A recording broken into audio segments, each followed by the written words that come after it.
At Najjanankumbi, nominations for new office bearers. Every side, Najjanankumbi and Katonga Road, are saying the so-called, the so-called, the so-called. To discuss that, we've shuffled the entire frontline frontliners. We have a new team, one historical frontliner with us here, and we'll be discussing with, let me start from the extreme end. I have Mr. Opoka Kenneth Geoffrey. He's chairman, Forum for Democratic Change, Agago. I'll be asking him where his loyalty lies between Najjanankumbi and Katonga.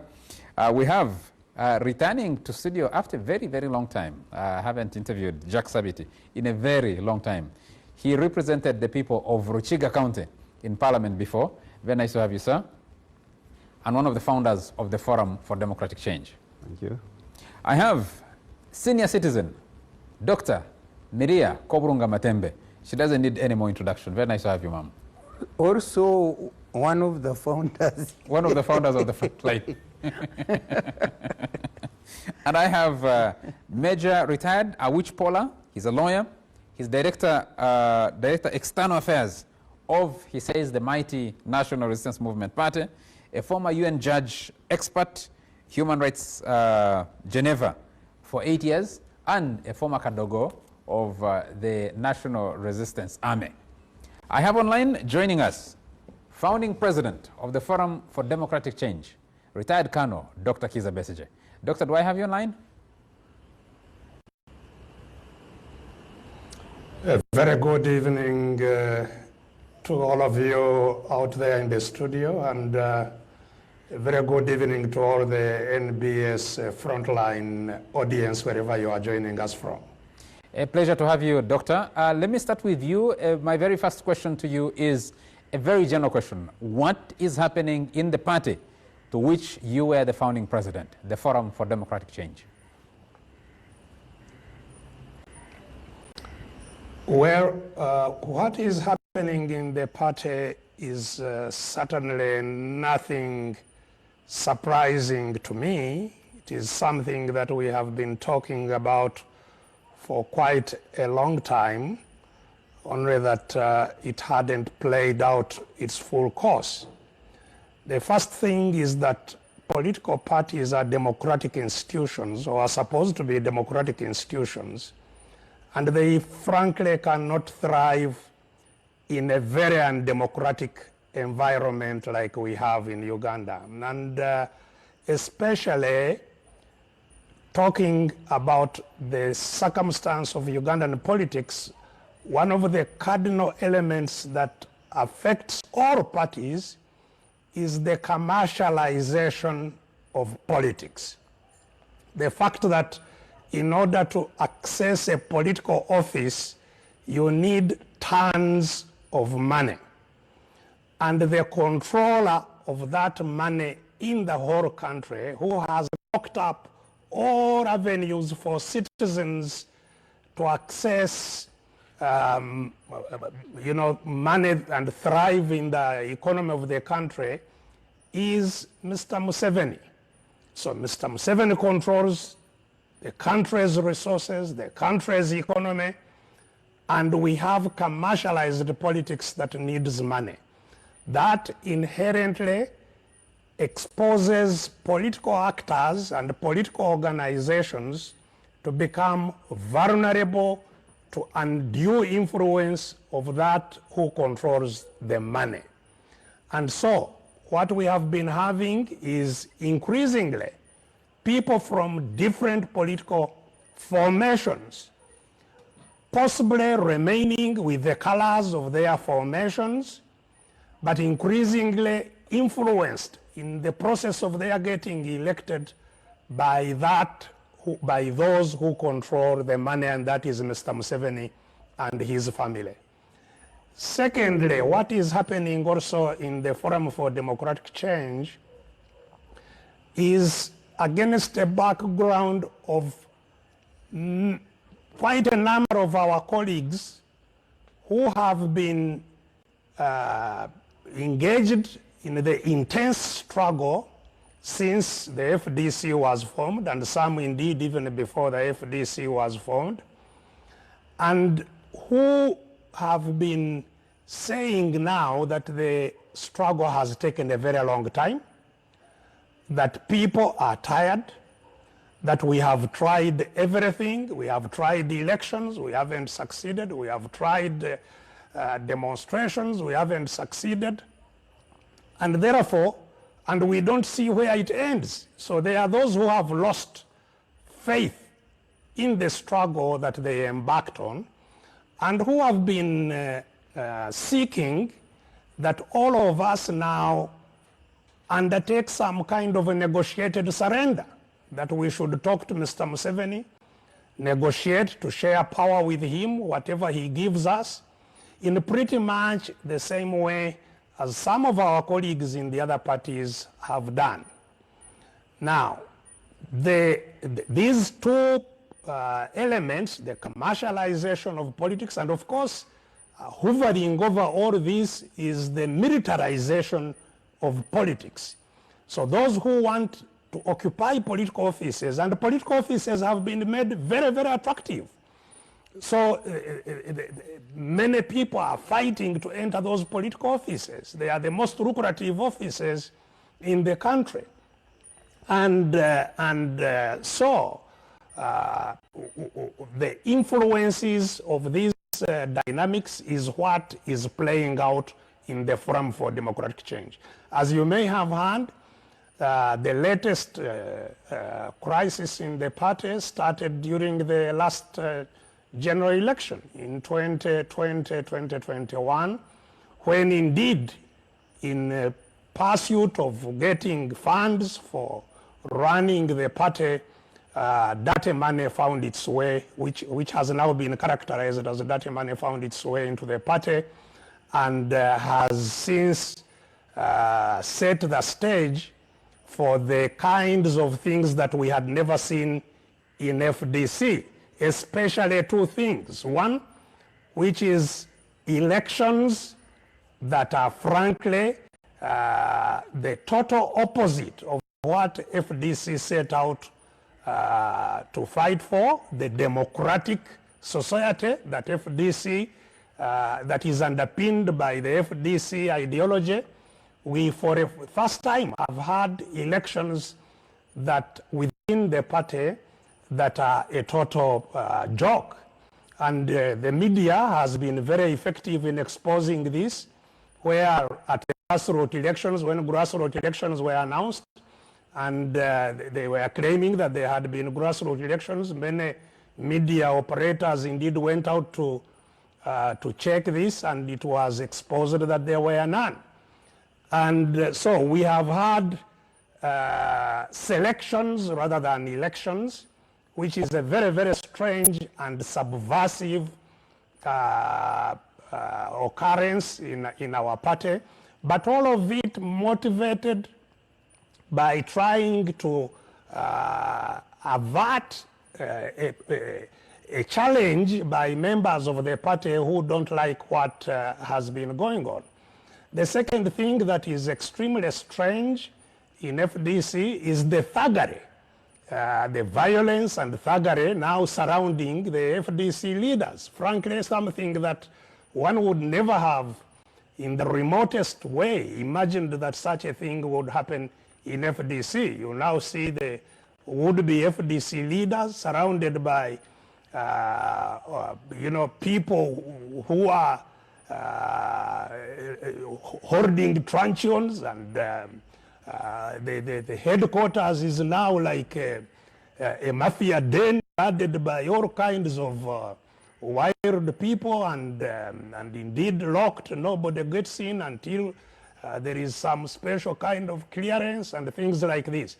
So clearly there is a challenge within the party, and it is this challenge that one would have expected to be resolved through the available organs of the party. The trouble is that the organs of the party have themselves become largely dysfunctional. The dysfunctionality started with the National Executive Committee, which should be the body that runs the party on a daily basis, the day-to-day running of the party is supposed to be undertaken by the National Executive Committee. And because I think the party president realized that he had lost the support of members of the executive, he stopped calling the executive committee. And so the National Executive Committee has not sat in a very long time to resolve the contradictions that indeed party organs should engage with on an ongoing basis. This then descended into the National Council, which then witnessed indeed some of the ugly scenes that are now familiar to most Ugandans. And so that's why the party chairperson, the Ambassador Waswabiligwa, then invited an extraordinary National Delegates Conference. And this is the supreme organ of the party. Its membership is supposed to be of delegates that emanate from all the corners of Uganda at the grassroots. And so this is really an organ of party owners. And one would have indeed expected that whatever contradictions there are in the party, they should be resolved democratically through these organs. And the National Delegates Conference, therefore, offered what could be conceived as the last avenue within the framework of the party organs to resolve these contradictions. Because what I have heard some people say, what I have heard some people say is that we have a difference in opinion on how the party should be run. In fact, I have even been accused of trying to impose some views on the party. If these were if these were true, then the right place to resolve them is through the party organs. You present, the party leadership presents the challenge they have. I hear you there, Doctor. The party, and the party owners would. Unfortunately, that has not happened, and that is where the situation has escalated up to the latest situation. Doctor, two quick questions from me. How does that make you feel personally, that you're not surprised, but I wouldn't want to imagine that you expected that shy of your 20th anniversary, the FDC would be in this kind of crisis? And number two, what do you feel is your responsibility in what is happening? You used the word hovering over the party. Some members of your party accuse you of hovering over that party since you left its leadership. Well, first of all, as I pointed out at the very beginning, I am not surprised by what is going on. Not just going on in the FDC, but in all political parties. I have stated this long before this happened in the FDC, or even before it happened in the DP. There is a structural problem, which I have described, that political parties which have not recognized the fallacy of trying to cause change using the means created for them by those who hold the country captive. Once a political party does not recognize that that is not the right way to approach the situation, it will get into a crisis like we are in. And FDC failed to appreciate that it had to organize differently, internally, and approach the problem of freeing the country, Uganda, from the capture of the Museveni family using a different approach. So there is a structural problem in applying a square peg to a round hole. And all parties so far, I have been contending that they have failed to appreciate that, and they will get into the same problems. So yes, I am not surprised about what has happened within the FDC. I have been calling on my colleagues to make fundamental internal reforms if the FDC is to survive as an organization that fights for the freedom of the country. It had to be organized and approach the liberation struggle differently. It hasn't, and therefore meeting the challenges that we have met is an inevitable consequence as far as I'm concerned. The question of whether, what responsibility me as a person accused of hovering around the party then has in this development. First of all, let me say this, that I have no, I don't have any regret in having some form of influence, political influence within the party and maybe outside the party. Every citizen should seek to have influence, and indeed to influence events in their surroundings. That's the hallmark of every citizen. Every citizen should have the capacity to influence. Part of our struggle is indeed to create an environment where every citizen has an equal possibility to influence. What is wrong in this case is not whether I have and use some influence. What would be wrong is if my influence was undue, whether it was illegitimate. For example, if you use force to influence, like what we accuse Mr. Museveni to do, using the military to influence politics, that is undue influence. If you use, for example, the control of resources, the control of money, and you bribe people, and that is undue influence.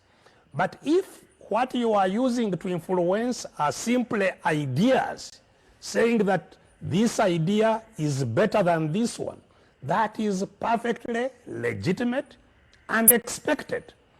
And it is therefore those people who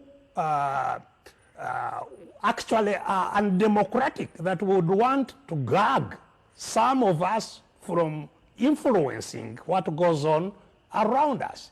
So I don't consider that I have not used any undue influence within FDC. Surely, the previous regime, administration of Major General Mugisha Muntu, who replaced you, complained that you kept a stranglehold over the party, made them dysfunctional. The administration that followed of Patrick Amuriat Oboy is accusing you of exactly the same. And you say, if you say it's okay for you to have some influence and you think it's legitimate, but people watching from outside are saying what you're doing is actually not helping the party, is actually undemocratic. You see, Dogo Manguzia, the determinant factor, accusations will always be made, and especially towards indeed people who have any political influence of any kind and are active politically. They will always be accused. And you shouldn't simply join the accusers. You should interrogate the accusation. First of all, I don't see it on any of the organs that make decisions. Is it me who failed the Honorable Patrick Amuriat Oboy from holding National Executive Committee members? From holding National Executive Committee meetings and making decisions using those committees? How would I fail that when I don't see it, when I'm not a member of any of those committees? I don't see it on the National Council. How do I influence what happens there? Now, however, if I have ideas that I float, whether even in the public, and some members of the party pick up those ideas and think they are useful ideas, then what the party needs to do is to process those ideas democratically, use the organs of the party to vote over them. For example, I have had an accusation that I don't favor elections, that I favor causing change outside elections. Supposing that was the case, this is a policy matter, and the policy organs should process it.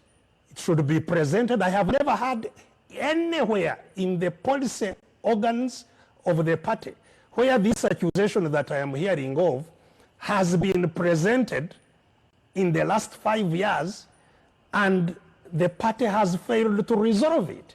Indeed, if there were any such contradictions, it is precisely the organ of last resort that would engage in such a conversation is the delegates conference. Present what, including if I am posing undue influence, present it to the party organs. I have never had any of these things presented to the party organs.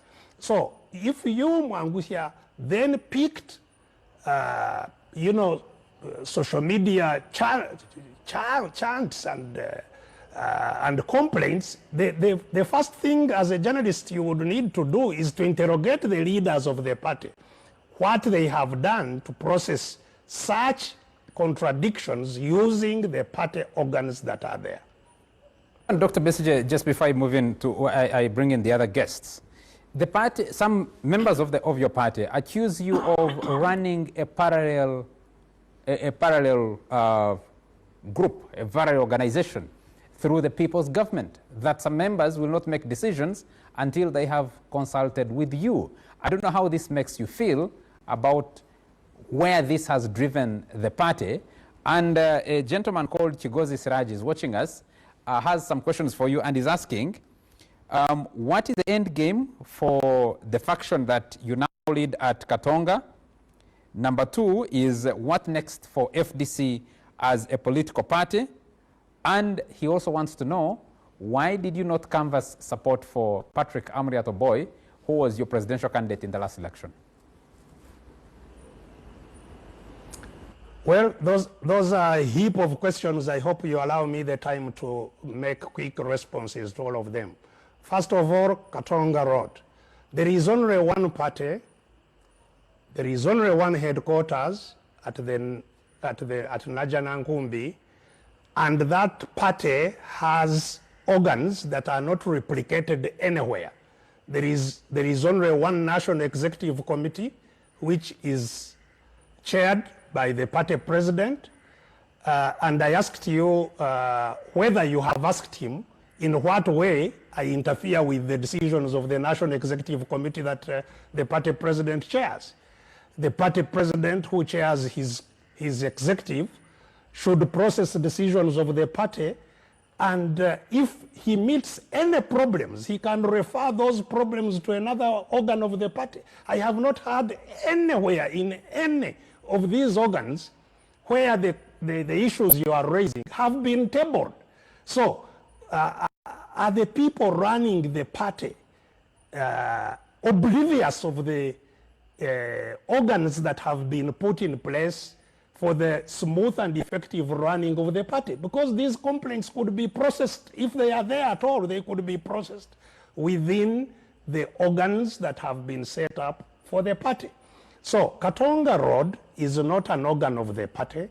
Katonga Road is a platform for struggle. Indeed, the people's government is a platform for struggle that takes on board not just FDC, but all who want change in Uganda, undertaking activities outside elections. Because at Katonga Road, we believe very firmly that the power in Uganda, which is captured by the family of Mr. Museveni, it's not in the parliament, it's not in local governments, it's not in urban authorities. All power in Uganda, we believe, is captured by the family of Mr. Museveni, keeps it using the force of guns, And we believe that to free our power and our country from that capture, we need the joining of hands of all Ugandans that wish to regain control over their country. And in so doing, we must come together regardless of our political parties. So Katonga Road is a platform to rally all who seek change and not for elections. The political parties, on the other hand, including Forum for Democratic Change, are parties that prepare leaders and groom and prepare policy positions for running over the country in an election. So we have totally different missions. We have totally different structures. There is no point of conflict. Those who are simply purveying this whole thing that there is a Katonga FDC and Najjanankumbi FDC, I consider people who are simply shying away from their own failures to run the party in the way that it should be run to achieve the objectives it should be achieving. Okay, give me two short answers for the other two questions that I asked you. Pardon? Short answers for the other two questions. What next for FDC, and why didn't you support POA? I request that you give me very short answers for those. Well, what next for FDC? First of all, it is laughable for people to think that they are factions. I don't consider that they are factions up to now, because as I have said, the party constitution provides for organs of the party. The National Delegates Conference, which is constituted as provided in the party constitution, sat. It was a National Delegates Conference. Anybody who says it was not a National Delegates Conference, you have there the chairperson of Agago. They can tell you the membership of the National Delegates Conference. The membership was there. They have signed attendance lists. And they are available. They are not dead. They are in their districts. You can call them tomorrow. You in the media go and check that all these are delegates, that they were delegates in the last delegates conference. They are still delegates until their term expires on the 8th of October. They are delegates of FDC. And the delegates sat in a delegates conference and took decisions. So you cannot have a faction of a faction delegates conference. As long as a delegates conference is constituted as required by the constitution, it's the delegates conference. And there will be no other delegates conference. And there cannot be the purported election that they are talking about to happen in October cannot happen, because election of the party at the national level only happens in a national delegates conference. Now, lastly, the question of why did you not support POA? I am struggling with yes, we appreciate that. The earphones of your studio. Yes. The last question was, I think if I heard well, why I didn't campaign. Is that the question? That is the question. Yes. First of all, there is a contradiction in terms here. I'm being accused of hoovering. I don't know whether campaigning for the party is outside the accusation of hoovering. So on the one hand, it seems some people want me to apply myself to advance the cause of the party. On the other hand, they don't want me. You cannot have it both ways. But the reason I didn't participate in the elections, in the campaigns of 2021, I presented them formally to the National Council of the party, and they constituted mainly two factors.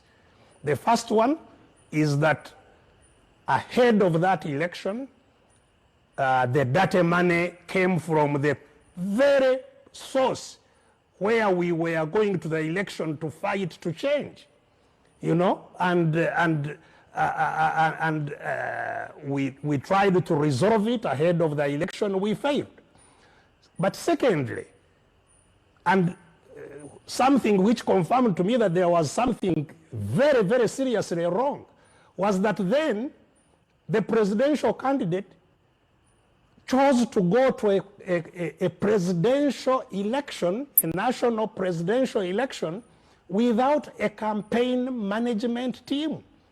This is the first election of such a magnitude that I have personally witnessed, where somebody supposed to be a presidential candidate campaigning in the whole country did so without any campaign management team. Because a candidate, even the lowest candidate, must be managed, must be given the kind of messaging and so on. There is research going on. There is there are plans going on that are undertaken by a team. Thank you. So I need to bring... the absence of a team, yes. The absence of a team coupled with the money coming from another candidate assured me that this was simply a phony election. It was not going to be a campaign worth my risk and effort. Thank you very much. And I chose to stay away from it. Thank you very much. I hope you can stay on. I need to bring in the other panelists into the discussion. We've been at this for almost 37 minutes. Let's bring the discussion back into studio here. And I want to start with you, Mr. Poka, Chairman, FDC, Agago. Dr. Besigye mentioned you and talked about, let me start with the basic question. Of Katonga and Najjanankumbi, where does your loyalty lie? Wow. Thank you, Charles. It's, I want to begin by saying, where did the rain started beating us? And I believe Dr. Besigye might be listening. In 2012, when Nandala and Mutu contested for the presidency, I remember before that, we were in Najjanankumbi when Dr. Besigye announced his exit from the party. We were only two who opposed it. Me and then the MP by then was a member of parliament, Ochola, currently the chairman LC5 for Saturday. We posed the question and say, hey, we have just been from election in 2011. Just 1 year, and we expected Besigye to remain in the party and reconcile and also comfort those who lost the election. The issue of exits came in. That is the source of the problem. When he was supposed to finish the 5 years, but only 2 years, after the election of delegate conference, he exited the party. That's when that is when Nandala and Mutu contest. That is the engine of the problem. And when Besigye say, I'm walking away to Katonga, starting another fight, I was in that national council in Najjanankumbi. I've never missed any of the national council.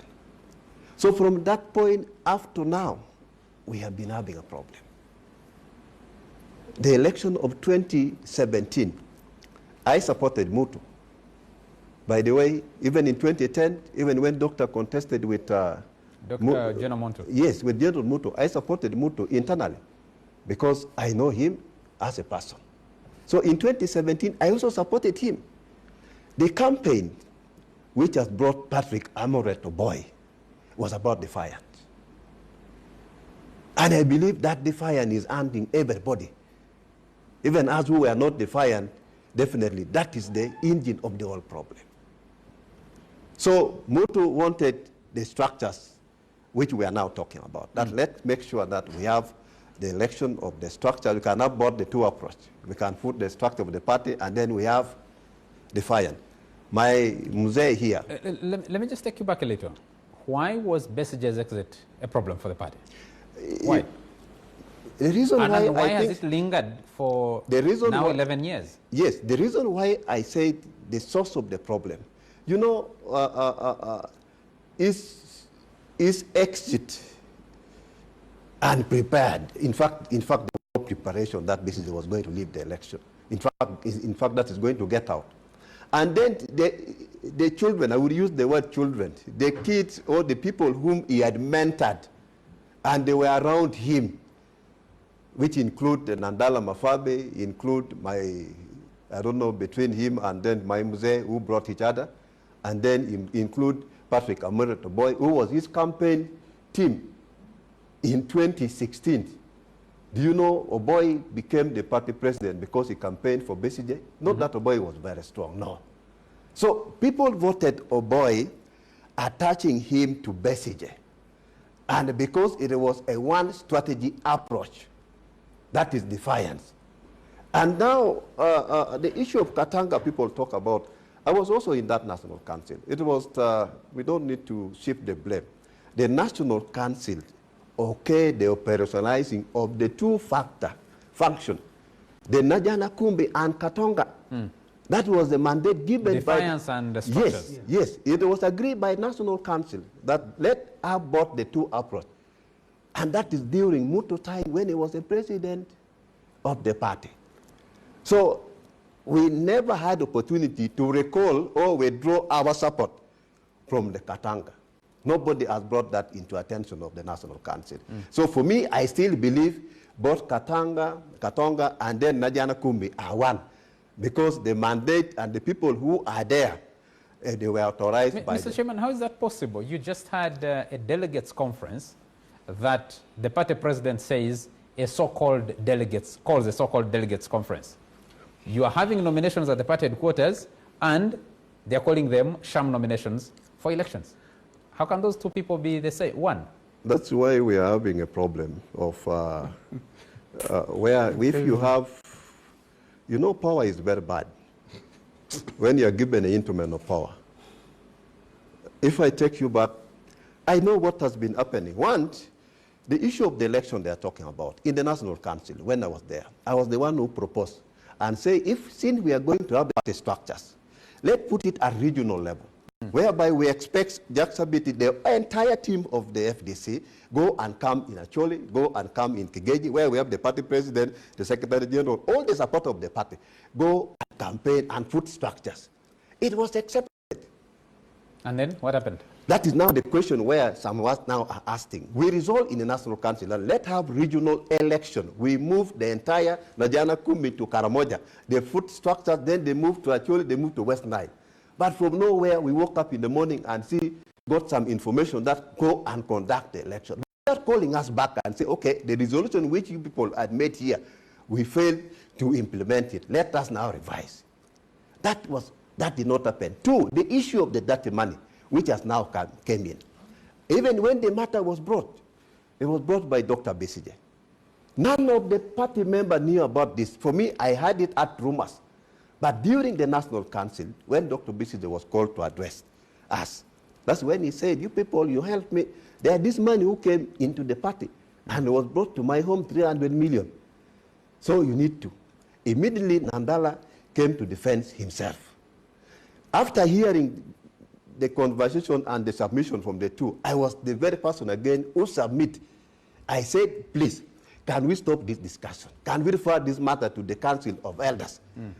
The only mistakes I made in that council, National Council, was we never attached names of those elders. We would have said, Jack Sabiti, maybe we nominated 5. So that is what we failed to do. Now, but what I saw there now, after that now can now define where I am. I've been to National Council many times. I've never seen people like goons in the headquarters. Never. But in the last delegate National Council, I saw people. For me, maybe from here people call them goons, but for me I see these people who take marijuana and whatever. They were young boys, even the way they dressed, very funnily. They were there, I asked myself, these are the goon people we are talking about. That one signals that there is a problem, because it has never happened in the party where you have people who are not next national, the next member being at the party headquarters. Jack Saviti, let me come to you, sir. What went wrong with the party you founded? The whole problem started, as my brother has told you, when Besigye decided not to not to finish his term. And some of us asked him, why? Why are you, just quitting the process or what the entire party has agreed on? Why do you want to take your own direction? I remember him telling us that, you see, I don't believe in elections. And he insisted. And as he has put it, later, NEC, and it was during Munto's time, gave Besigye a leeway to go and organize defiance. And actually, that's the origin of Katonga. It is well documented in the minutes of NEC. Now, when Besigye went, I think he expected the party to crumble. Why do you think so? This is why he's still fighting. If you look at why he's, instead of using the party structures, he is now wants to stage a coup, right, to make sure that now again he's the leader. And that's the thinking of some of us. I may be wrong, but that's how I look at it. And that's the main cause, because Besigye does not want anybody to lead him. Yet we have the structures. If really Besigye had any problem, he had every chance to go through the normal structure. Even starting with his own home area. He's the mobilization secretary in Rukunjiri. He could even have appealed to the entire district. Let's take petition, and then we handle this matter. But he wants to be in Katonga. He's the best. He wants to organize the party the way he wants. He wants to disregard the structures of the party. And that's where the conflict has come. Yes, what happened when Amliat came in? We begged him, because he was our leader. We said, Mr. President, you were our leader. We now have a candidate. We want your help. Because we respect Besigye. Sincerely, we respected Besigye. We had high hopes in him to guide as our official leader, our former leader. Besigye looked at us and dismissed us. He first said, you go and organize a budget and bring it back. I was the Treasury General, as you are aware, for 10 years. I knew the processes. We asked Mafabi and the party headquarters to go and organize a budget. A budget was organized. Again, we took it to our former president. Please help us. He said, all these, me, I'm not interested. So now, we asked Amliat to go to NEC, seek permission from the party so that they go and look for money in other sources, because we didn't have enough money. And permission was given. Even there is a minute to that effect. Now, since I was not now in the structures of the party, I left them to do their work. Until time for elections came, I was instructed, Jack, go to Western Uganda and mobilize for the party. I went. Now, as we tried to mobilize, Besigye was always annoyed with us. What are you doing in those elections? Did it matter where the money came from or not? Sincerely, as a former Treasurer General, whenever money comes, there's a system, a party system, how we account, right? How, you know, we have a well-organized system of how money can be explained to the structures of the party. Did that happen in respect of this so-called dirty money? We had just finished elections, and Besigye came up with these issues. The election ended in 2021. Yes. This is 2023. Yes, but the issues came up in 2023. it surfaced later, much later. He had never told us that the money you used was dirty money, right? Until recently, when this issue came up. And then? And that's when the National Council directed to have some people, the elders, to sit and come up with a solution. They sat. A reporter was done, and when they came to present the report to the National Council, again, that's when Besigye organized the Katonga headquarters, and they invaded the headquarters. So in your view, Honorable Sabiti, FDC's problem is Kizza Besigye. Is that what you're trying to say? Let me say this. I respected that man, Besigye, and we thought he would give the party direction.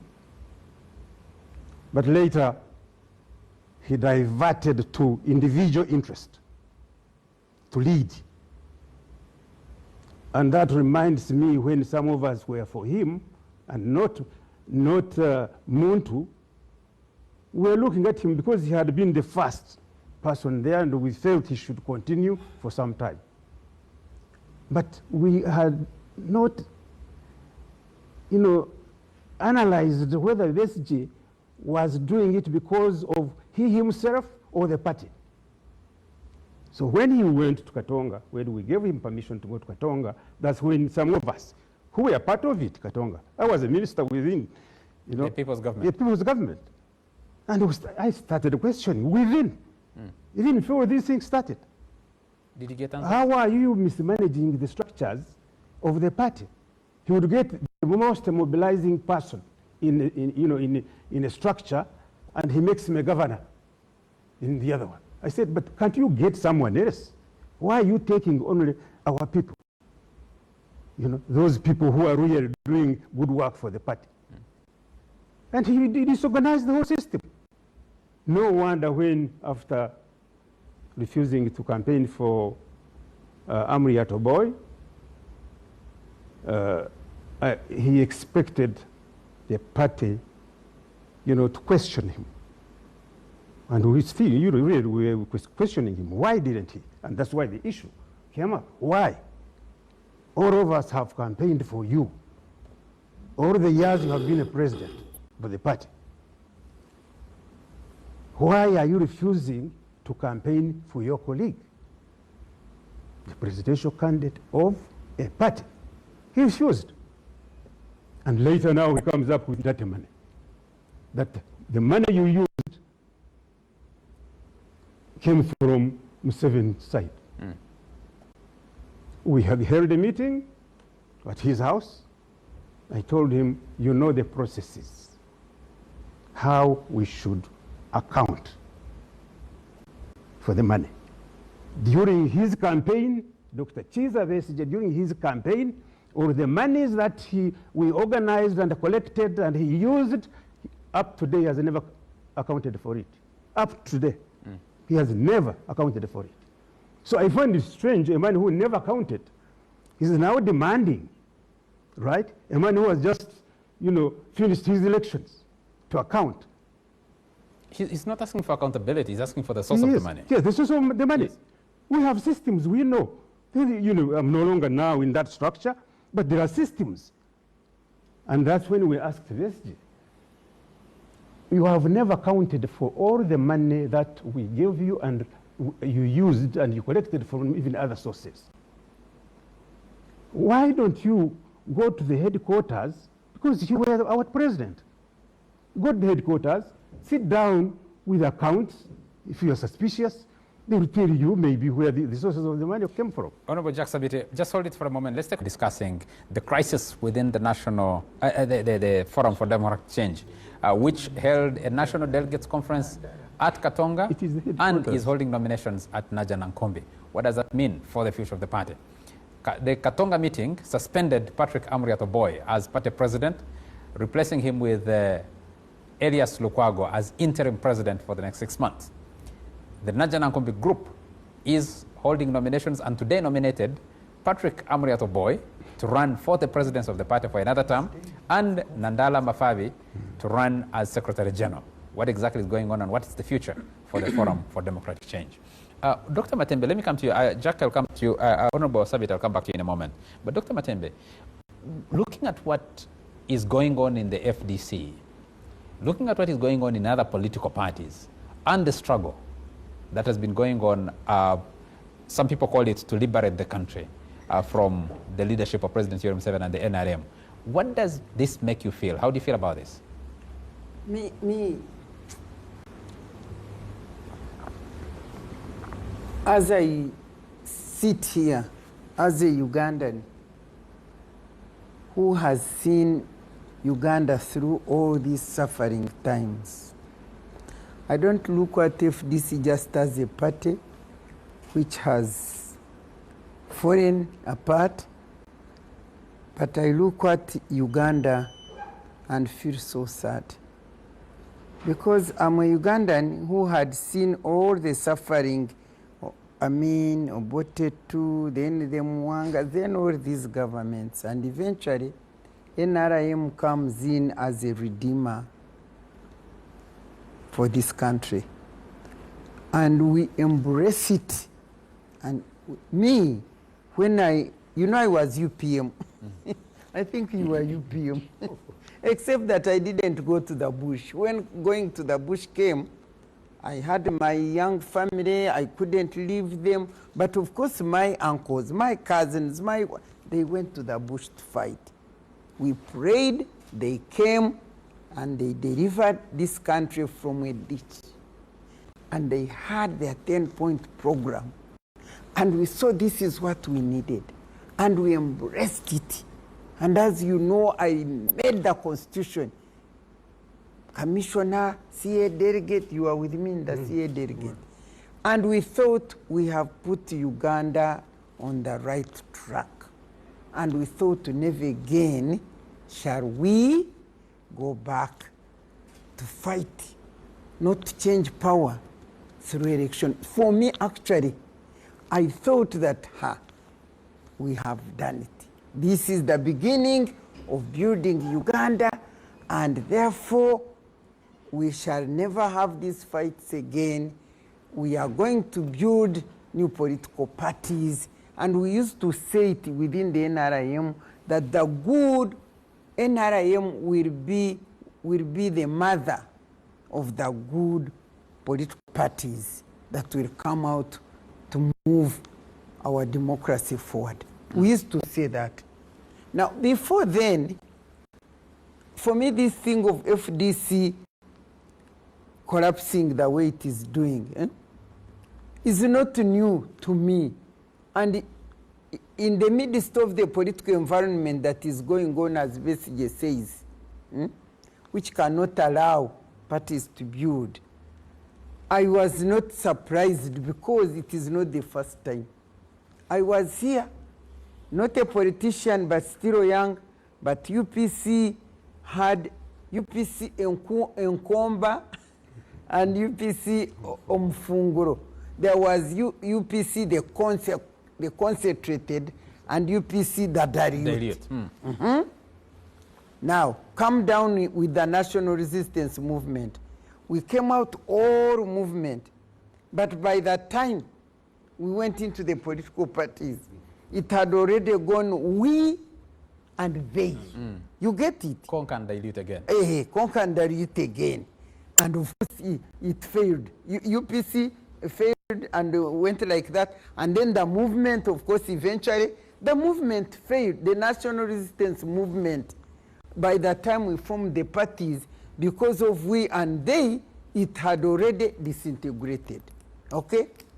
So now, when I see the FDC, what has happened to it, why I feel so sad and really cry in my heart for the nation Uganda. I see no wonder we are now going back to where we were. Whatever they are talking, what makes them disintegrate, what all that, I do agree with Besigye about what he said at the beginning, the political environment, which does not want political parties. I say it publicly here, and President Museveni knows it very well, and I have always said it, he has never wanted multi-party political democracy. Never. He used to tell us that for me, when you decide to go into multi-party politics, I will go to Rwachitura and I will just watch you as you cut your down into pieces with the panga. That's what he used to say. So, by the time of lifting a ban on political parties, it's not that he wanted the political parties. I was there in Chankwanzi at the neck. He said, well, those people who are disturbing us, the internal here and the funders, let's get rid of them. Let us simply say that we have opened the political parties, and then he knew that behind would make sure they will not succeed. And then at the end they will say, you see, in Uganda you can't have multi-party political system. It fails. So, having said that, I did not come to judge the president, but what I know is that he can't allow the political parties to operate. And you remember when he was elected in, is it 20, when he said the first speech he gave was that this time I'm going to finish the political parties. I remember I went on the TV as usual and I said, let him explain. How does he want to finish them? Is he going to kill the people or what? And the method of finishing them was, you know, appointing them to positions of power, and then of course they leave their parties, and how can the parties stand? Right. So this whole thing, I'm not going to blame whoever has destroyed the party, but they know themselves. And by the way, as a person, I have never registered as a member of FDC, but I'm a founding member of FDC, I think, by marriage, because FDC comes from the Young Parliamentarian Association, PAFO, the marriage between Parliamentary Advocacy Forum. The marriage between PAFO and Reform Agenda. I was in PAFO. I think you were in Reform Agenda. No, I was in PAFO. You were in PAFO. I was the Treasury General of PAFO. Okay. I remember we met somewhere, I can't remember, but it was a certain hill, beautiful place there. We met there in the outskirts of Kampala. You met at a place called Bonita Gardens in Lobowa. Thank you for telling me. I have never even gone back, but we went there. It was such a joyous moment, such a beautiful moment.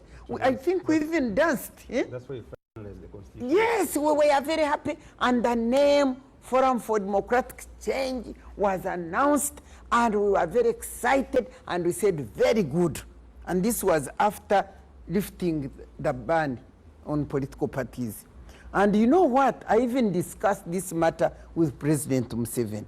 I told him, you know, we've been saying that NRM will be the mother of the good political parties. And thank God that now NRM movement has produced two parties, NRM party and FDC. And all the people who were in FDC were actually through the NRM, because the other people who used to be DP or UPC. Except me. I said generally, the majority. Because those, when political parties were open, happened, those who were DP, who were concerned and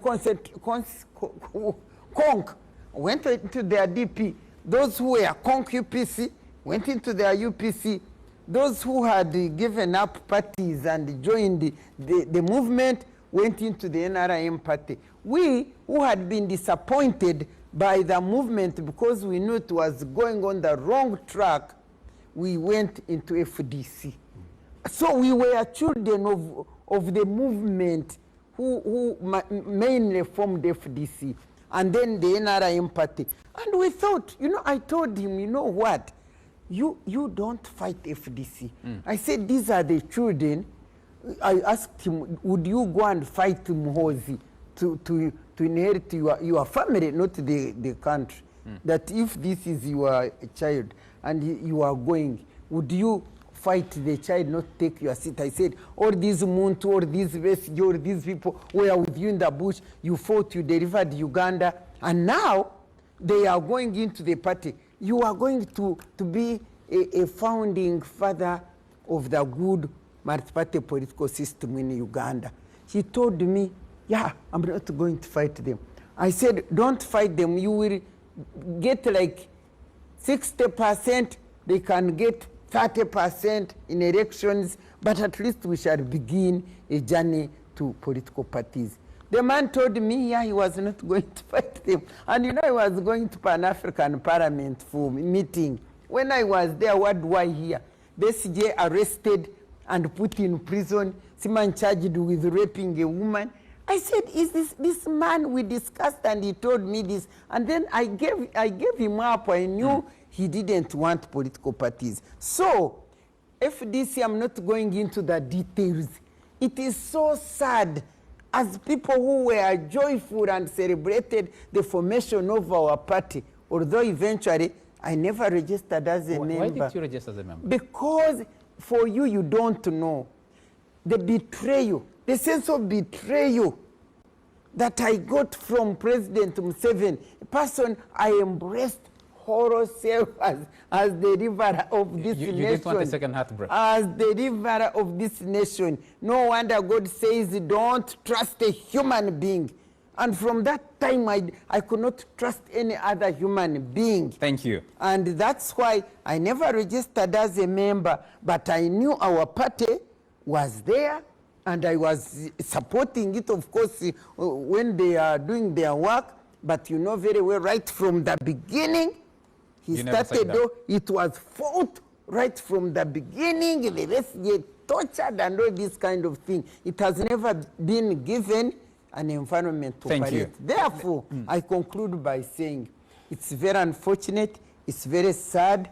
Uganda is going back to where it was when I was young, before I joined politics. Thank you. But I want to say we won't give up.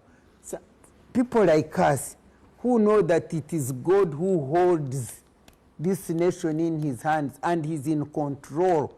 We are praying, we are doing all we can do. God will redeem us as at one time he redeemed us from these others. Thank you. Let me take a message from Mohimbe George. He says, if Honorable Nandala and the team could trust Besigye with 300 million without any documentation, why was it hard for them to trust him with information regarding the source of the money? 2, if they borrowed the money, why was it hard for them to disclose the amount and how they spent it? 3, Honorable Sabit is referring to party structures. Why did the whole Secretary General, who had genuine money, carry it to Dr. Besigye's home? Is it how organizations are run? 4, Honorable Jack Sabit is contesting for chairman of FDC. The election of NEC is conducted under a delegates conference, which is convened, organized and chaired by the national chairman. The conference is supposed to have a 90 days notice. The meeting of 6th October has 1.5 months notice, not 3 months. Can Sabit quote a single article of FDC constitution where the chair electoral commission can convene a delegates conference? There was another question from one of your colleagues at the party who said, during your time as Secretary General, Treasury General, you always did accountability and audit. That you and got audits that you presented to the Electoral Commission. How come you're the same person accusing Dr. Besigye of not accounting for the money that he sourced and used during his campaigns? That was a comment you respond to at some stage. Someone else says, Honorable Sabiti, you're not being elaborate on how Besigye is the problem. You're also distancing yourself from knowing the source of the money with claims of being outside the structures. Is it just not clear that you have been, you belong to the Nandala faction now, and the Nandala faction is using you to fight Dr. Besigye? That's a comment from someone called Ibrahim. Let me take another message here. Someone says, how can they call a delegates conference using the head of the Electoral Commission? The mandate to call a delegates meeting is with the chairman of the party, Waswabirigwa. I have another message here. Jose Nwabine says, studying Besigye's political life cycle, is it wrong for one to conclude that Defiance is Dr. Besigye's middle name? He and his colleagues justifiably defied Obote's government and dislodged it. Defied Obote's government and dislodged it. Then barely after 12 years, Besigye started defying the very government he helped put in place through reform agenda, which metamorphosed into FDC in 2005. Now, 18 years after formation of FDC, Dr. Besigye is at it again, defying his own party. This must be usual vintage of Besigye defiance. Major Awich, let me come to you. I'm sorry to come to you so late into the show.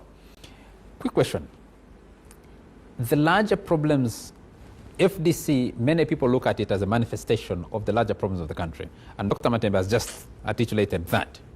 Sitting in the NRM, looking at what is going on in the FDC, in the UC, in the Democratic Party, in the NRM itself, what does this say to you as a Kadogo of the struggle? And what do you see as the future for FDC? Thank you so much, first for the invitation. This is a very honored program in the country. I'm honored to be invited. I'm also honored to sit near Honorable Matembe, the mom whom I have known in various respects. I went to Ntare School with 4 of our sons. Also, her husband is a great old boy from Ntare School, Nekemia himself. Unfortunately, Nekemia Matembe, the great OB, is less known than the lady who carries the name Matembe. But Nekemia is there. She's a great OG of her own school. Nekemia is there. Our great old boy. We're Antari? We know we're Antari, you see. So I'm really linked to Honorable Matembe in many more ways than one. Now, in NRM, first of all, we don't take pride in the problems in our neighbor's house. We wouldn't celebrate if there was a problem in UPC, we wouldn't celebrate if there's a problem in FDC, we wouldn't celebrate in any other party. So don't expect that NRM takes it with pride and happiness that there's problem. Because we do think that our opponents are really not our enemies. We are just competitors in marketing our views to the people. We believe that all parties would have their manifesto and they would market it, and we market ours, and we are voted. And that's why even at institutional level, we have been emphasizing for iPod as a unity for parties. So we don't celebrate. Now, what we are seeing as NRM in FDC, and you have seen that you have asked the same question to Dr. Besigye, you have asked to all our colleagues here. The answer is really around and about and within and among and generally. To us in NRM, the problem in FDC is the genesis, the formation itself. The brain behind the formation did not have the core values like NRM had. Like Honorable Matembe has said, looking at the sponsors, if you could say, or in the party constitution, when you form, there's a schedule which annexes the list of sponsors of the party. Sponsors of the party. Looking at the list itself, you'd greatly see that this is a picking from NRM, from the Colonel Besigye, the General Muntu, Matembe is here, the Jacksabiti, everybody. So, and we want our friends who were going, saying, you people, you are going out, and yet in NRM you are expected to know the revolutionary methods of work. If there is a disagreement, systems should be in place to discuss it. But our friends who went, actually, especially the leaders, thought that all they wanted was leadership from Museveni, whatever it takes. And we saw that sooner or later it would happen.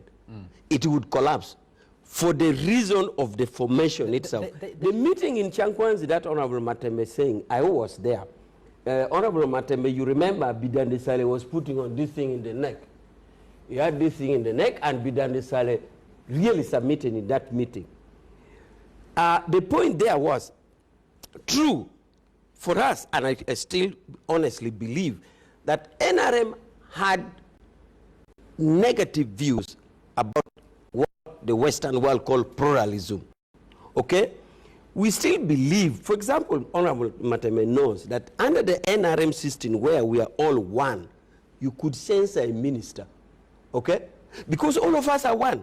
But under multi-party democracy, even if a minister walked from City Square to Parliament naked, you'd say he was bewitched by opposition. President Museveni, during the referendum which prompted the reopening, was even saying, look, under NRM, because we are all one the same, even if you are under secretary in a Ministry of Water and you went and contested for an election, after election you'd come back. But such provisions are not there under multi-party system. We went into details and details of pros and cons in multi-party. And the Chankwanzi meeting said, fine, since you believe in your NRM, or we believe in an NRM, and others like Cecilia Ogwal says is not, why are you conscripting her? Let's open up. And that is the genesis of opening up. But some of us still believe, even in the referendum campaign, some of us still believe in NRM, because in the movement. And that is why even in the constitution itself, two systems are in place. Multi-party system and a movement system. Only that the constitution says when one is there, the other is in abeyance. So some of us are not ashamed to say we actually believe in the movement. What about the accusations like Besigye says, Dr. Matembe has said, that the NRM, President Museveni, have not allowed these political parties to function? That is the truth. That is the reason you have all this chaos in these political parties. That accusation sounds hearsay, because we can check it from the institutional framework. Honorable Matembe is a lawyer. The institutional framework that governs multi-parties in there, right from the constitution to the other laws applicable. Now, the other practicalities is, do you follow even the mere circle of elections, or you don't? The other thing is ingredients that manifest in pluralism, like the talking that we're having, like any other thing. So all practicalities are there to say, both institutionally, in the legal framework, and other institutions are there to say there is pluralism. Now, if you fear in you the concerns that it doesn't want, I've already said, some of us in movement still believe in the movement.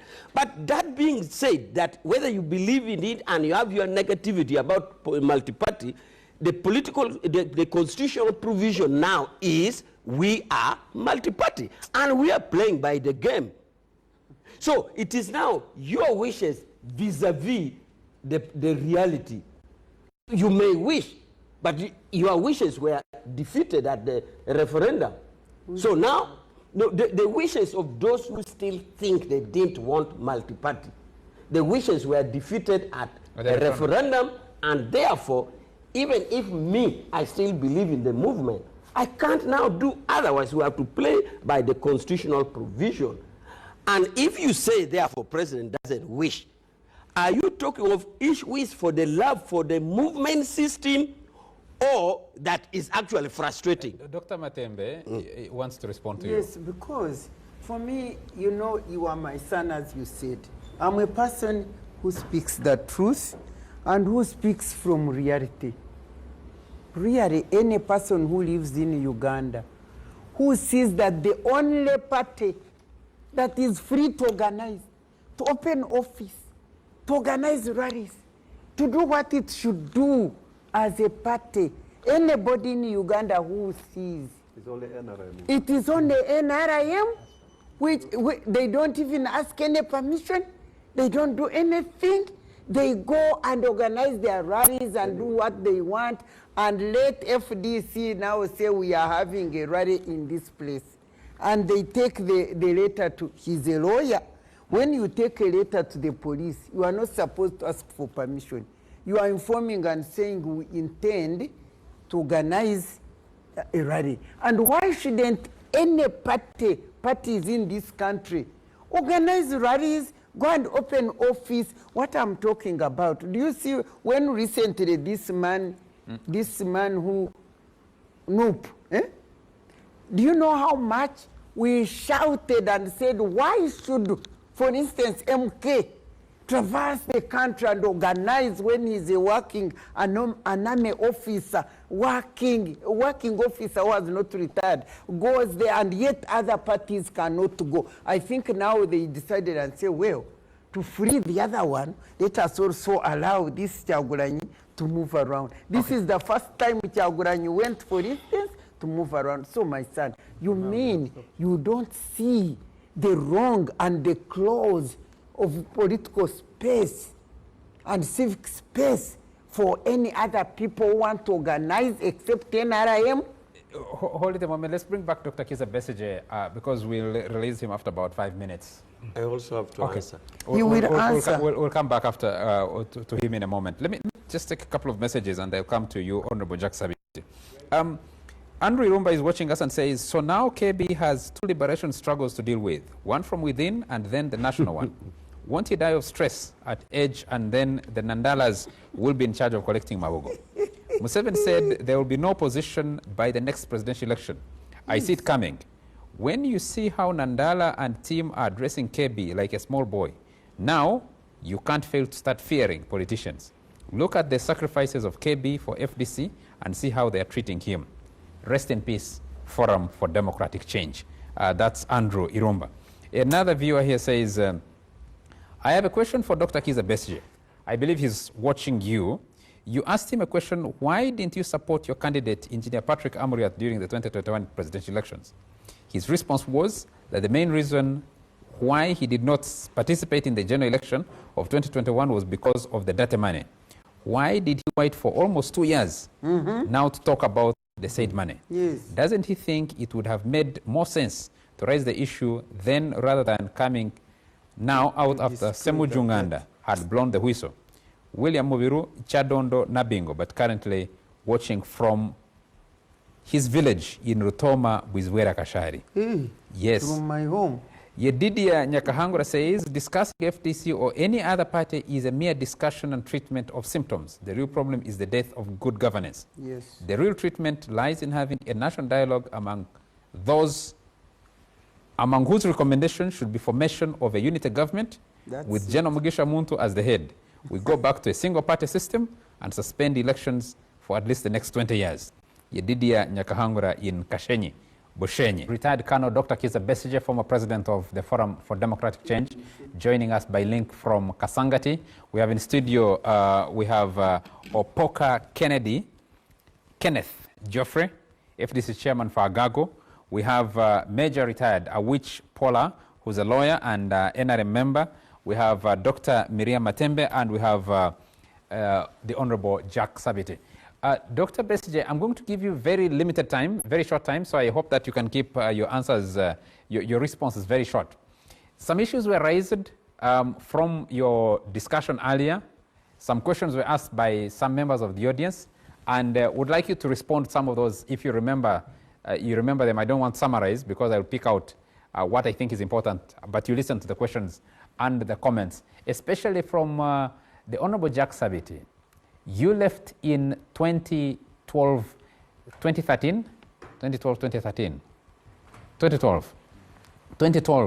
and there you started the problems of FDC.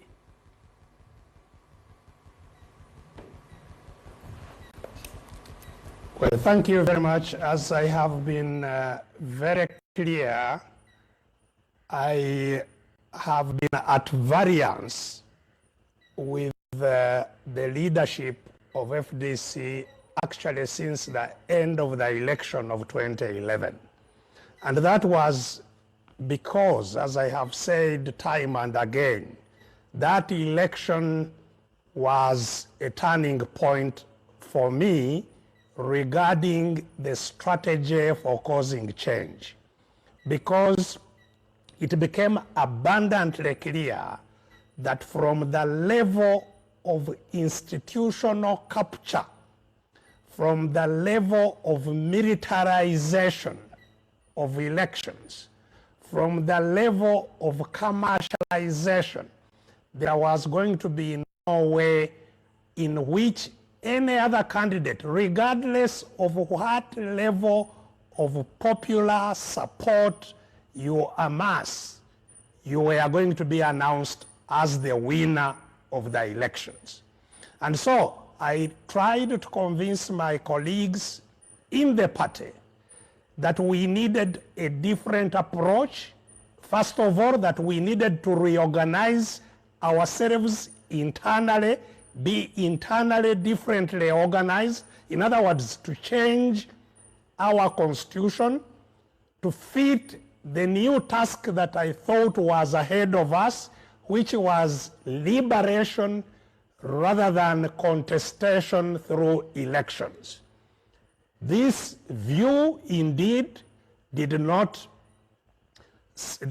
gain popular support from my colleagues. In fact, I remember very, very well that one of the biggest opponents of that view was the Honorable Jack Sabit there. And I am a Democrat. I said, fine, I will continue campaigning for my view. But for now, I think it is important that I step aside, because my views are at variance with how the party is organizing.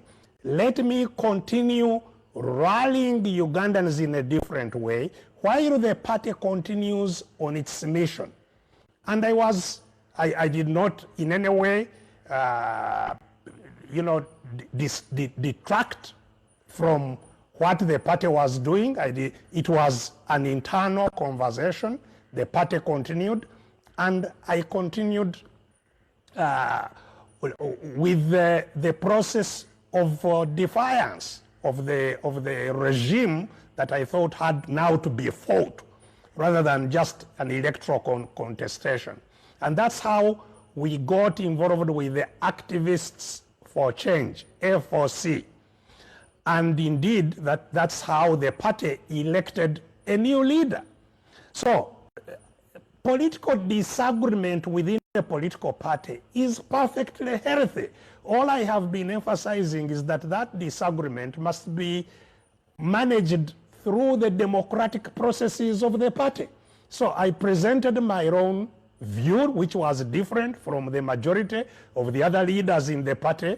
And since my view was not a major view, it gave way to the majority view. And that, I don't see any contradictions with it. Now, going back to some of the things that the Honorable Jack Sabit said regarding the last election where this controversy escalated from, the point here that sometimes is ignored is that I pointed out to the party in 2018, long before the election of 2021, that I would definitely not be available to be a candidate in 2021, and that the party should choose a flag bearer for 2021. Now I hear some people say that I was not interested in the party having a candidate, which is laughable. Now, the party did not go ahead, in spite of my very clear presentation to the party at a special meeting in which I made this presentation. The party did not go ahead to select a candidate. And that is a failure simply of the party. It cannot be my failure. I discharged my responsibility of removing any shade of doubt that I would not be a candidate. And I knew that it would take time for a new leader to be known both nationally and internationally, so as to raise funds for such a contestation. Fundraising for an election has a lot to do with the candidate. people raise funds for a candidate and want the candidate to know that they are supporting that candidate. We had no candidate until the very last minute. And that is one of my greatest criticisms for the party ahead of the 2021 elections. Even President Amuriat was preparing to go back and campaign as an MP in Kanyum. It was a last-minute decision which was taken actually in my own home for Amuriat, everybody else having shied away. At that very late hour, we said, you are the party leader, you have no choice but to put on now your uniform and go to the front. And that was too late to raise funds for a new, not well-known candidate domestically, but even more importantly, internationally. Dr. Besigye, a quick one. The Honorable Amuriat was a guest on the Big Talk Show this evening and yesterday, which is hosted by Kanare Mogome, and he claimed that you advised him to support Bobby Wine and you didn't want him to run as a candidate.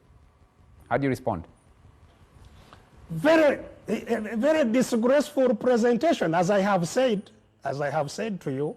First of all, I offered, Patrick Amuriat Oboy was the party president when I held a meeting at a place called Choto in Namugongo. It's a Catholic church center, which was hired specifically for this meeting to tell the party that I would not be available, they should select a new flag bearer. 2018, long before the next election, long before Bobi Wine became an issue. So the failure to get a process that gets a candidate was simply a catastrophic failure by the party. Until the last minute, as I have said, at my own residence, where we then literally forced Patrick Amuriat to become a candidate. So if I did not want him to become a candidate, then what did we do at that election? I mean at that meeting at home. Thank you, Dr. Besigye. I'm afraid time is not our best ally. Yes, just a moment. Just a moment to point out that all this, put what is going on in context, because I have heard the Honorable Matembe saying that this shows that we have gone back to where we came from. Far from it. I think we should contextualize what is going on. The struggle in our country is not a struggle basically on the contestation of political parties, because there are no parties. NRM itself is not a political party. NRM itself was captured. That's why you have my brother Wich there saying that NRM actually as a party wishes other parties well, whereas its chairperson, the one who captured NRM and NRM cannot function as a party, says that, promised the country that he would have finished opposition parties by 2021. So NRM, which was supposed to be a party, is itself totally captured like all the other political parties. Thank you. I'm afraid I got to cut you short there. I'm afraid I got to cut you short there because the other members. The other members of the panel need to contribute, and the time is not our best ally. There are many issues that we need to have responded to. Mr. Pokai, let me start with you. Yeah, thank you. I think the time is not enough. I want to start with the election of the party. I want to give experience from what happened in my districts. After the National Council conference, we went back and according to the constitution of the party, you must put a structures from the village, parish, sub-counties. Now, the current leaderships, which they have called for National Delegate Conference on 6, they don't have that election. They have never held those elections at village, at parish level. In my districts, even they got it at sub-county level, where about 25 people came. That means the entire structures they are talking about is not legitimately elected. So, Mr. Poko, So people were picked in some sub-counties. In 1 over 3 sub-counties, even they have not held election. What So exactly that is are you simple- saying about the elections being conducted by the Najjanankumbi team? I think all over the country, because but they did not have election. Kitgum, they never held elections. Even Amoro, even Nwaya, many of the districts in Uganda. And that's why during the National Delegate Conference, we were proposing that let's extend another term such that we have a proper party structured election. And we are saying that the current election they are talking about is a sham. And what makes it a sham now? I was elected a chairperson at district level. I've never been sworn in. Now, the funny thing which is happening with the current election, that the chairperson, the people who were elected, have been sworn in all over the country, which we have never done that before. Then I asked my question. That means, are they the current people in leadership? Are they holding the office illegally? Because we elected Nandala, we elected Oboy, because we are not sworn in. But now they're swearing these people in. So we have questioned that. Two, the issue of the money. I want to make this one very clear. The major problem which has now come in the party is the money issue. And I wanted Nandala and then Power, if they're looking at me here, they must be very honest. Some of us, we have lost people because of this party. People died. People were arrested. Like for me, I was arrested when I went to collect signature to register at FDC. I've never claimed for any payment from government. But now when they are playing, when we went there, Nandala said he accepted that he gave 280 million to Power during the campaign. He took 300 million to Dr. Besigye. Now they bought 4 vehicles. Now I contested for member of parliament. That means if you have about 300 people contested for member of parliament and you are paying a nomination fees of 300 million, of 3 million, you are talking about 900 million. So Nandala never disclosed the source of the money, even at the National Delegate Conference, the national meeting. He never. That's why we are questioning, where is all this money coming from? What does this mean for the FDC? Because if the source of the money is not clear, then definitely that's where Besigye now came in and said, you people, there is money that came into the party. I didn't know the source. I would be very happy as a chairman of Agago to know that this money which we used during the campaign, and I can tell you, Charles, people were given money differently. For me, they sent me 2 million. Somebody who contested in Pakwat got 30 million. Somebody who contested in Navy got 20 million. Nandala sent them 20 million. Then you ask yourself, where are all these sources of the money? Finally, the last delegate conference which we held, I want to assure, because in the constitution, it is only the chairman of the party. And I want to say, when my brother is here, that his only chairman of the party can call for national delegate conference. Thank you. Now, when I see what happened in Buchabala, where the party members, the elected chairperson who came, like the one of Bushia, was seriously beaten by goons, and they were saying, if you don't support Nandala, we are going to beat you. And people were beaten. 4 people were taken to the hospital. If I ask my brother here, the elders, is this the party some of us fought for all this time? Thank you. That they are goons who can now beat people and you go away with it. Let him respond, and Jack, I'm sorry I will give you very little time, but I had a question from Francis Mwizuchi. He's the acting Treasurer General of the party. He says, Honorable Jack retired from the party as FDC Treasurer. However, he's telling us that they went to Besigye in 2020 to request him to support FDC candidate Amriat Oboy and also help in fundraising. He was then acting in which capacity? That you're acting in which capacity? Then he says, what does Honorable Jack have to say about talking FDC, that is the one who secured an appointment for Honorable Nandala, Honorable Ekanya, and the group to meet Mr. Museveni, and that he was the chief negotiator for the data money? I need you to respond to those quickly, and then I'll come to Wich and Honorable Matembe. I will continue the discussion on Afro Mobile. I will start with Mijike's query. Yes. I don't know why Mijike is attaching me to the money. Since I left FDC as a Treasurer General, I have not been involved in the FDC management in terms of funds.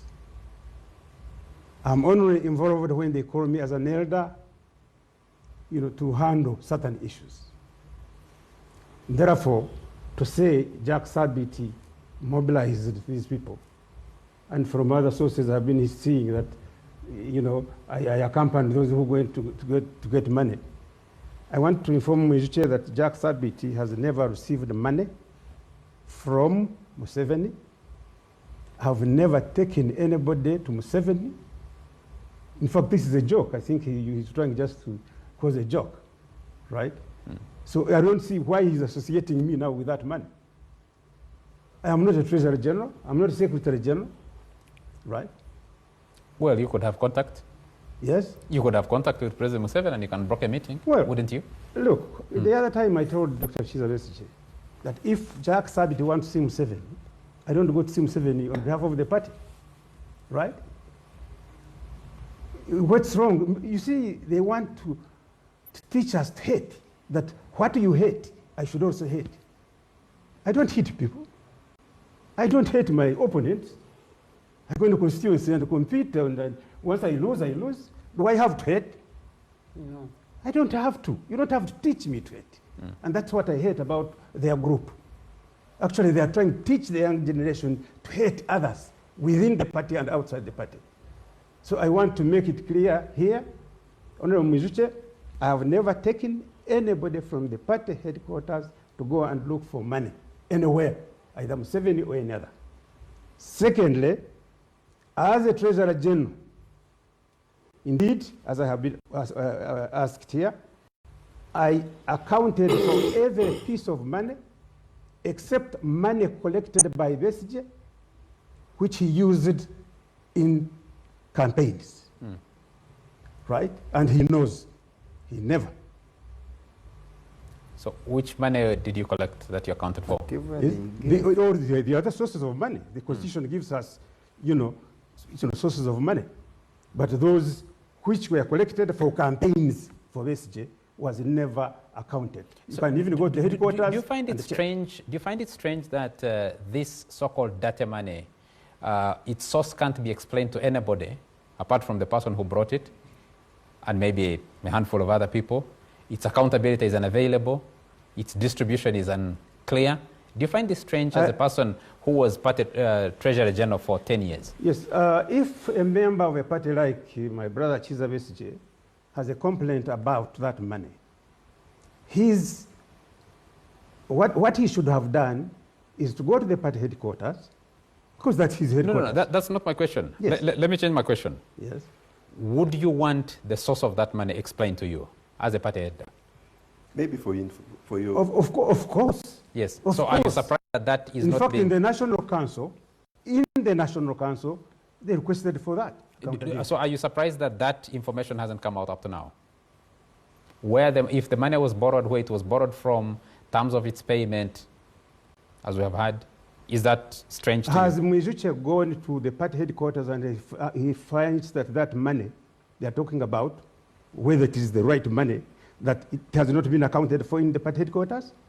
There is accountability, I'm sure, in the headquarters. You're assuming there's accountability? Yeah, because that's the procedure. We left their procedures, how money can be accounted. There is a chairman, Yes. or there is a district chairman. Yeah. Let him go there. You see, Charles, when the elder committees brought the report for discussion, they said Nandala went and withdrew money from his account from Banda or Kiambogo, about 700 million. But for us who have done mathematics, if you pick 280, you pick the 300. The 300, then you put 4 brand new vehicles, and then you put money for nomination. Then you find that that money is more than 700. Was that the only source of money? But he did not disclose all this source of money. None. Go to the headquarters, I'm sure you I was, Have you really? Mr. Jacks, you someone me, yes. we go together to headquarters, Mr. Jacks, and we demand for those Mr. Jacks, the national councils look at the audit report. I have a copy of that. There was nowhere they disclosed the source of all this money we used during campaign. Nowhere. Let's be very honest. Okay. Awichi has been dying to come in and make a comment, please. Yeah, I'm dying because really time is so unfair. I wanted to reply on the aspect of... Let me just explain something. Yes, the time is unfair, but you see, this is an FDC matter. So, came as an observer. No, not as an observer, but you make your contribution. So I'm also an observer. It's understandable that the FDC members have dominated the discussion a little bit. Dr. Besigye Yes. and the rest, so they dominated. But I wanted to explain on the aspect of whether or not NRM allows other parties to transact business. Now, this matter came up at one time, and it was about the interpretation of the law, tagging it with security. So the Prime Minister was tasked to call members of the National Security Council, which is under Article 219, and the members are nearly the heads of the security institutions. The idea was that you security people, you are interpreting the law not favoring a bias against other opposition parties to hold their elections. So the Attorney General was given a whole day to take members of the Security Council to understand this law so that they don't bias other parties. This was clear in their favor. Now, what later on came out is that the security aspect came in, because the security personnel in their domain said that the actions that were being taken in the method of mobilization by other parties were contravening security. For us as NRM, recently... Contravening security of the law? Security. You're a lawyer? Yes, security. You're a lawyer. What takes precedence? The law... The functioning of politics... Yes. ...is subject to the law. Yes. The law allows political parties to organize and function. Yes. Even that security aspect is being extracted from the law. Now, for us, NRM, recently we had activities in Wakiso and Kampala. I can assure you, even our method, we are sitting down in the gazetted places, and President Museveni told us in a presentation he made that even you, NRM, when you are mobilizing, it is not NRM, oh yeah. So our mobilization was such a gazetted sitting that you didn't see us in rallies, but we're in Wakiso and Kampala. So the mobilization strategy that our opponents complain about is an interpretation in respect to security. But we do ours, even in the same way. We have done it recently. Did you see a rally?